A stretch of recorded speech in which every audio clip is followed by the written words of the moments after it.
अब दूर दराज से आईजी कार्यालय आने की जरूरत नहीं, व्हाट्सएप पर होगी परिवादी की सुनवाई। अजमेर डीआईजी ओम प्रकाश का इस सुनवाई के पीछे परिवादी को न्याय दिलाना मुख्य उद्देश्य। अजमेर रेंज के डीआईजी ओम प्रकाश ने दूर दराज से अजमेर रेंज कार्यालय आने वाले परिवादियों को राहत देने के लिए ई सुनवाई शुरू की है। नवाचार के तहत डीआईजी ने ई सुनवाई के लिए अपना व्हाट्सएप नंबर 8764853020 भी जारी किया है। 4 नवंबर सोमवार को डीआईजी ओम प्रकाश ने अपने कार्यालय के मीटिंग हॉल में प्रेस वार्ता कर इसकी जानकारी दी। डीआईजी ओम प्रकाश ने बताया कि आईजी रेंज कार्यालय में 2 माह में औसतन 350 के लगभग परिवादी आते हैं। इनमें से कई परिवादी बुजुर्ग और गरीब तबके से होते हैं। ऐसे में नवाचार की आवश्यकता उन्हें राहत देने के उद्देश्य से हुई है। परिवादी पैसा और समय लगाकर दूर दराज से आते हैं। ऐसे में सुनवाई शुरू होने से परिवादी को यहां आना नहीं होगा। वहीं परिवादी घर बैठे डीआईजी से परिवाद के संबंध में बातचीत कर सकेंगे। साथ ही आवश्यकता पड़ने पर संबंधित क्षेत्र के थानाधिकारी को भी इस सुनवाई में जोड़कर परिवाद के संबंध में जानकारी दी जा सकती है। डीआईजी ओम प्रकाश ने कहा कि इस सुनवाई के पीछे परिवादी को न्याय दिलाना ही एकमात्र मकसद है।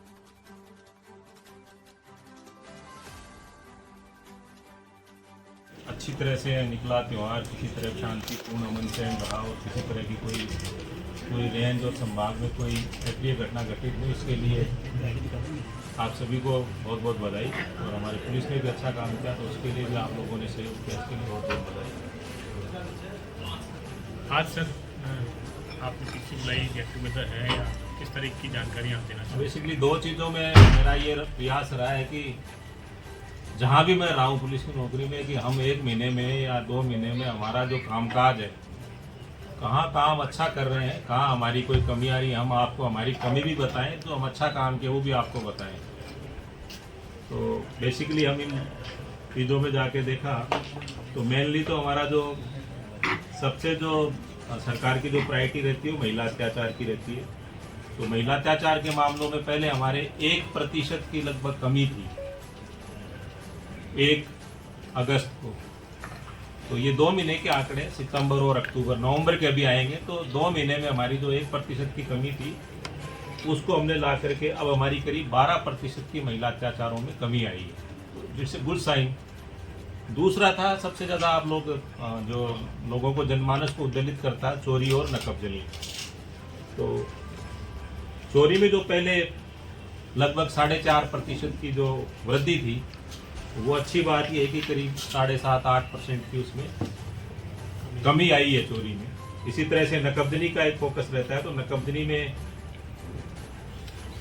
अभी जो अक्टूबर का जो लास्ट जो 31 अक्टूबर था उसमें करीब 10% की कमी आई, जो पहले 5%, डबल इंक्रीज किया नकबजनी। तो चोरी, नकबजनी और महिला अत्याचार, इन चीज़ों में 2 महीने का जो हमने जो फोकस किया, मेन जो था SC/ST वाला, तो SC में लगभग बराबर था 27% का डिक्लाइन, लेकिन जो ST में जो वृद्धि थी लगभग 1.35 की, वो अब 14% का डिक्लाइन।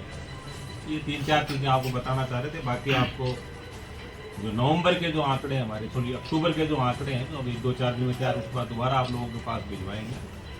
तो इन चीज़ों पे बात करनी थी। मेनली एक जो आज जो बुलाने का आपका जो उद्देश्य था, एडिशनल SP साहब जो हमारे क्राइम एंड विजिलेंस देखते हैं, विजय कुमार सिंह जी, तो इन्होंने कुछ नवाचार इन्होंने किए हैं, अपने स्तर पे किए हैं। इनका क्योंकि बैकग्राउंड जो है वो IT का है, तो हमने ये देखा है कि 2 महीने में, हर 2-3 महीने में, मतलब जो परिवादी जो आते हैं यहाँ पे, बड़ी संख्या में रेंज कार्यालय में परिवादी आते हैं। लगभग 350 के करीब परिवादी यहाँ पे आते हैं। बड़ी दूर दराज से आते हैं, उनको बड़ी दुविधा रहती है आने जाने में।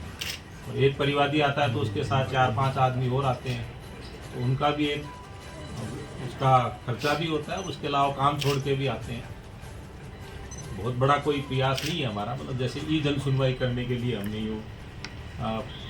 जो 1st और 3rd जो आपका फ्राइडे है, उसमें इवनिंग में हमने जन सुनवाई करेंगे। जहाँ परिवादी जहाँ चाहेगा हमारा आदमी कॉन्टेक्ट करेगा। वो थाने पे करना चाहता है तो थाने पे उससे कॉन्टेक्ट करके और बात करेंगे। अगर वो जिला स्तर पे करना चाहता तो जिला स्तर पे करेंगे। लेकिन उसका फ़ायदा ये है कि मतलब यहाँ उसको आना नहीं पड़े, तो ये हमने देखे आंकड़े जो आपका अगस्त से अक्टूबर के देखे तो लगभग 327 परिवादी आए। इसी तरह से मई से लेकर जुलाई तक के तो यहाँ भी इतने 350 करीब परिवादी आए। तो जितने भी जो परिवादी उनका निस्तारण थाना या रेफरेंस स्टेशनों ने, जैसे मैं देख रहा था कि जुलाई तक में जैसे कुछ लोगों ने डिक्लाइन किया है तो कुछ वृद्धि की है, जिलों का नाम बताना मैं उचित नहीं समझता, लेकिन कईयों के घटे हैं परिवाद आना, कईयों के बढ़ गए हैं। हाँ तो वही तो खबर है। तो ये आंकड़े हमारे पास है, लेकिन जिन एसएचओ के ज्यादा खराब परफॉर्मेंस है तो हमने नोटिस कितने ऐसे करीब 7 एसएचओ जिनके मतलब हमने उनको अभी तो उनको बेसिकली सोकाज नोटिस जारी किया है कि आपके इतने परिवादी आ रहे हैं, इसका मतलब है कि आप थाना स्तर पे उनकी गंभीरता से सुनवाई नहीं करते हो। बाकी लोगों के जिनके नहीं आ रहे उनको अप्रिशिएट भी किया है। सर निवेदन ये है कि उसमें नहीं है बेसिकली बीट कांस्टेबल के पास कुछ भी नहीं है। बेसिकली जो यहाँ जो परिवादी आते हैं वो मुकदमों के इन्वेस्टिगेशन के लिए आते हैं, इसके मुकदमे की तफ्तीश सही हो रही है या नहीं हो रही है। और जो मुकदमों की तफ्तीश जो हो रही है basically beat constable PT offence वाले नहीं आते हैं, बेसिकली महिला अत्याचार के आते हैं या जमीनी विवाद संबंधी आते हैं, कोई जमीन का डिस्प्यूट है या फिर उनकी मारपीट के मुकदमे में सही धारा नहीं लगी या लग गई तो बॉडी ऑफेंस में इमीडिएट अरेस्ट नहीं हुआ। 307 का मुलजिम है और 3 महीने से परिवादी इधर उधर घूमता फिर रहा है और मुलजिम अरेस्ट नहीं हो रहा है। वो आके कहता है कि साहब मुलजिम यहाँ घूम रहा है, और ऐसे कई प्रकरण भी हुए कि जाने के बाद यहाँ से अरेस्ट भी हुआ। थाना पुलिस से असंतुष्ट होकर यहाँ तो बताए भाई सामने क्यों नहीं अरेस्ट हुआ है, तफ्तीश क्यों सही नहीं हुई, उसकी पहले ये कोई कारण नहीं है। उसकी फैक्चुअल रिपोर्ट मंगाते हैं तो कागज में देखते हैं ना, जो रिपोर्ट आती है उससे कोई जुबानी जुमा खर्च नहीं है। उसमें बेसिकली कागज की आपकी फैक्चुअल रिपोर्ट क्या कहती है और आपका इन्वेस्टिगेशन क्या कहता है, उसको हम लोग दुरुस्त कराने का काम है पुलिस का। सारी चीजें सब हो है उसके बारे में हमारा स्टाफ ऑफिसर पहले कॉल करता है, उसकी फाइल देखता है, फाइल देखने के बाद फैक्ट पूरे देखता है, उसके बाद में हम उसको सुनते हैं कि उसका कितना काम हो गया कितना नहीं हुआ। एक तरफा कोई भी नहीं सुनता है, न मैं सुनता हूँ, न जिला सुनता है, न पुलिस हेडक्वार्टर सुनता है। जो भी परिवादी आता है पहले उसकी कंप्लेंट को पहले एग्जामिन किया जाता है, इसकी कंप्लेंट क्या है, इसका परिवाद क्या है, इस पर क्या कार्रवाई होनी थी, रिकॉर्ड में हुई है या नहीं हुई है। तो यू डोंट कॉल, आप ये नहीं कह सकते, एक तरफा नहीं कह सकते, लेकिन वो एक्स्ट्रा चाहता है कि नहीं साहब मैं तो ये मानता हूँ इसको। सर कई इनोसेंट है, थाने तक प्रयास करते हैं उनका जो भी कंप्लेंट है या जो उनका मुकदमा उनकी फाइल मंगा के देखते हैं, फाइल को एग्जामिन करते हैं। और वही नहीं, जबकि कोई गंभीर मामलों के जो एनडीपीएस के मामले हैं या डकैती के लूट के मामले हैं, अगर परिवादी नहीं भी आता है, कई मामलों में परिवादी नहीं आता है तो भी हम उसको एग्जामिन करते हैं। तो एक सतत प्रक्रिया है, जरूरी नहीं कि परिवादी आए।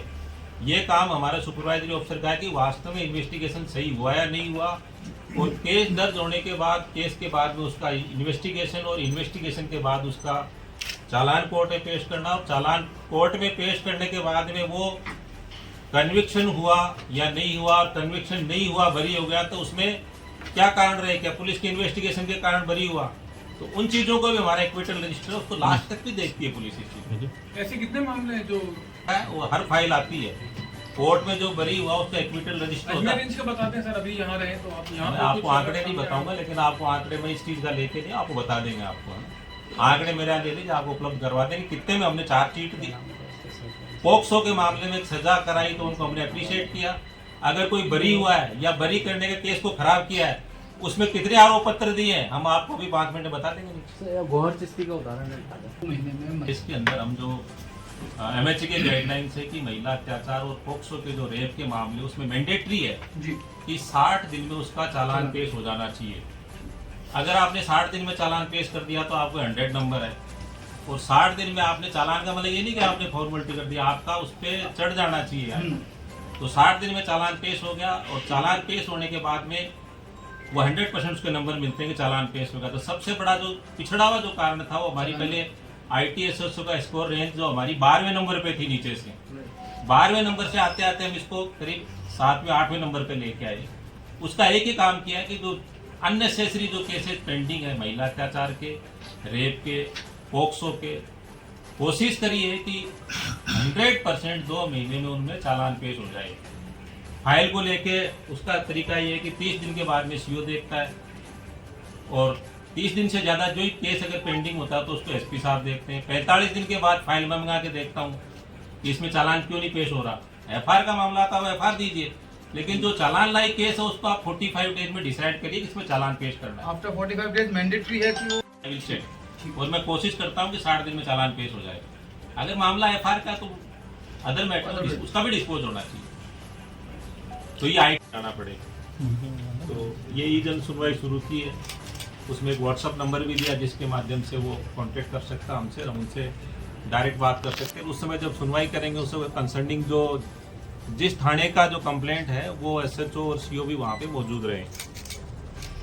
ये एक प्रयास हमने किया है। साथ ही हमने ये भी एक एनालिसिस किया है कि जिन जिन के परिवार ज़्यादा आते हैं उन एसएचओ को भी हमने नोटिस दिया, भाई इतनी जन सुनवाई करने के लिए आपकी कंप्लेंट के लिए यहाँ आना पड़ रहा है, इसका मतलब कहीं ना कहीं हमारी व्यवस्था में थाना स्तर पे कमी है ताकि उसको यहाँ आना पड़ रहा है। और जो बिल्कुल अच्छे हैं उनको हमने अप्रिशिएट भी किया है कि बिल्कुल ही एक भी उनका परिवादी नहीं आया और पब्लिक उससे सेटिस्फाइड है। तो ये चीज़ हम आपसे आज ये बताना चाह रहे हैं।